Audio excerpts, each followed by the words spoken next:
Oke, selamat pagi teman-teman semua. Pagi, Bu. Oke, hari ini merupakan pertemuan ke-10 dari manajemen rantai pasok. Ada yang ingat minggu lalu kita belajar apa? Tentang alur distribusi rantai pasok, Bu.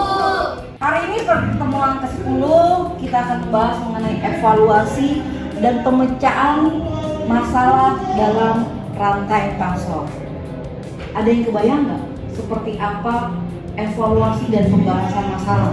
Masalah apa yang teman-teman ketahui selama belajar manajemen rantai pasok kurang lebih 9 minggu ini? Dari pertemuan awal hingga pertemuan ke-9 kita sudah melalui UTS. Tentunya teman-teman juga ada dong yang nyangkut apa yang sudah dipelajari dan kira-kira permasalahan apa yang ditemui dalam rantai pasok.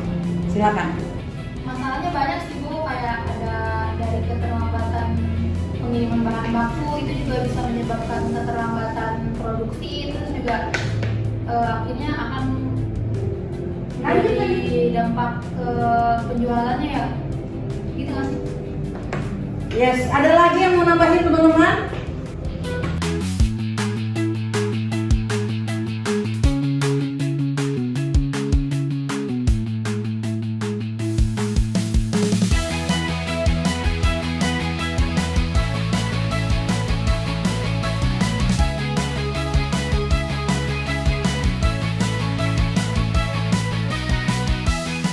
Tadi dari mana aja? Keterlambatan bahan.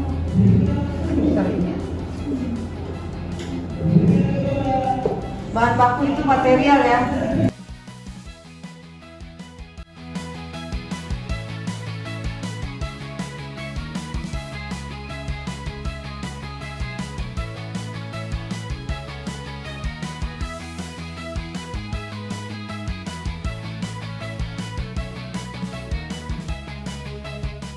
Oh, di sini juga kadang disebut distribusi. Ada yang tahu di sini apa? Konsumen. Ini store untuk industri besar yang fashion brand-brand besar, atau kalau semacam makanan kecil gitu ya, itu dia masuknya ke pengecer dulu, atau disebutkan pengecer, baru ke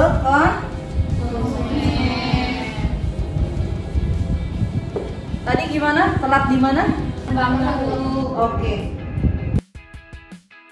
Telat dari material tentunya akan mengakibatkan jadwal produksi berubah. Kalau material telat sebulan, produksi akan mundur mungkin lebih dari sebulan. Delivery akan lebih lama lagi dampaknya. Nah, misalnya di sini nih sudah dijadwalkan harus ada produknya di bulan Agustus. Misalnya ya, sekarang kita di bulan Juni, ternyata bulan Juni materialnya belum datang juga. Kebayang dia akan mundurnya ini berapa lama? Bisa jadi di bulan November atau Desember.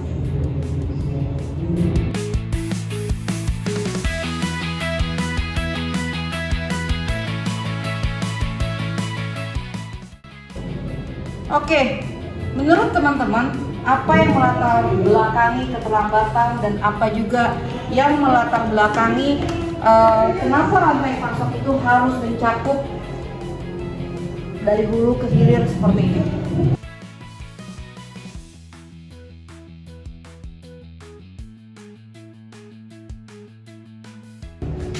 Jadi Bu, persaingan bisnis itu termasuk tadi secara keseluruhan rantai pasok itu sangat mempengaruhi terhadap konsumen.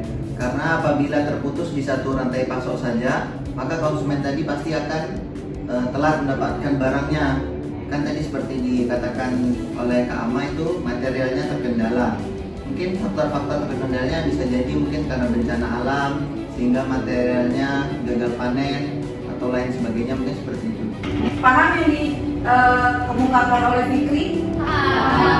Jadi salah satu mengalami keterlambatan akan berimbas ke hal yang besar, terutama delivery. Misalnya yang simpel aja, masyarakat lagi butuh gula, bukan gula deh, menjelang lebaran lah sembako. Lalu ada kendala di transportasi atau delivery pengiriman. Apa yang terjadi? Lonjakan harga kan? Iya. Itu terjadi dan sering terjadi. Nah itu skala dalam artian itu bukan industri yang besar banget, itu skala kecil lah ya, dari distributor ke pasar.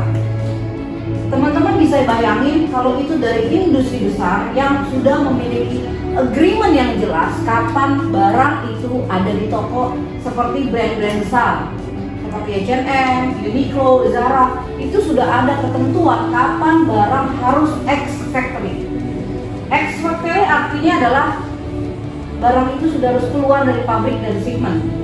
Apabila ini telat, mereka akan menerima konsekuensi atau biasa disebut klaim dari buyer. Sampai sini bisa dipahami? Bisa.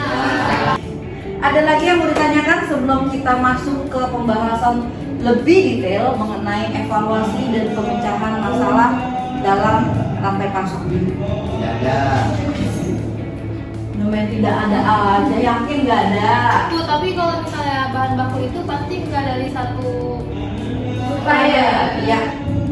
Apabila kita mencontohkan ya, saya mencontohkan seperti lagi-lagi kalau untuk brand besar ya, kita brand besar H&M, kita main di fashion dulu nih contohnya. H&M, Zara, Uniqlo, dia bermain kuantiti besar karena H&M aja punya hampir 4.000 store around the world. Kebayang kalau dia cuma taruh order di satu pabrik. H&M itu punya production office di Indonesia, di China, Vietnam, Kamboja, Bangladesh, dan juga beberapa kecil itu ada di India dan juga di Swedia itu sendiri. Untuk di Indonesia, salah satu bisnis partnernya H&M adalah KHTX.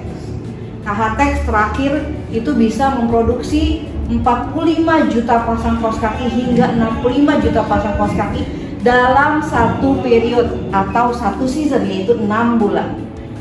Teman-teman bisa bayangin kalau misalnya Ian untuk bikin kaos kaki datang telat, sedangkan si KHTX itu tiap minggu harus produksi dan shipment minimum itu 1-2 juta pasang kaos kaki. Kebayang delivery yang harus dia hadapi, berapa million US dollar yang harus ditanggung untuk mengcover loss dari delaynya, deliverynya. Kebayang? Bayanginnya bukan 1-2 atau 1 karung kaos kaki, tapi jutaan pasang kaos kaki. Berarti itu berkontainer-kontainer, setiap minggunya harus shipment, dan itu uang yang besar sekali ya. Jadi rantai pasok ini benar-benar harus disecure dari material kaos kaki, yaitu yarn, dari yarn hingga menjelang shipment.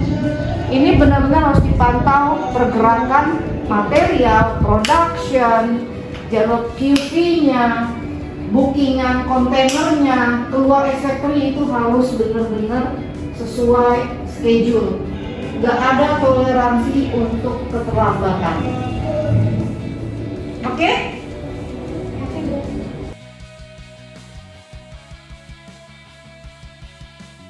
Oke, untuk selanjutnya akan ada quiz. Saya sudah share linknya. Coba tolong dicek. Nggak boleh mulai dulu sampai hitungan dari saya. Quiz akan dimulai 1, 2, 3. 15 menit dari sekarang sudah harus menyelesaikan quiznya.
Gimana teman-teman kuisnya?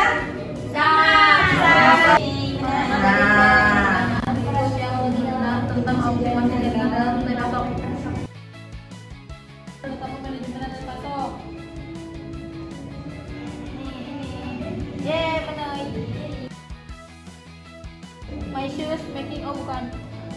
Apa yang dimaksud dengan aliran material dalam rantai pasok? oke, time is out. So, sudah selesai semua? Nggak bisa, udah habis dong. Oh iya, mau udah habis waktunya. Oke, saya akan cek siapa yang bisa memiliki skor tertinggi. Didapat skor tertinggi. Siapa yo? Siapa? Siapa yo? Cinta kah? Atau Fikri kah? Siapa? Dia. Erika.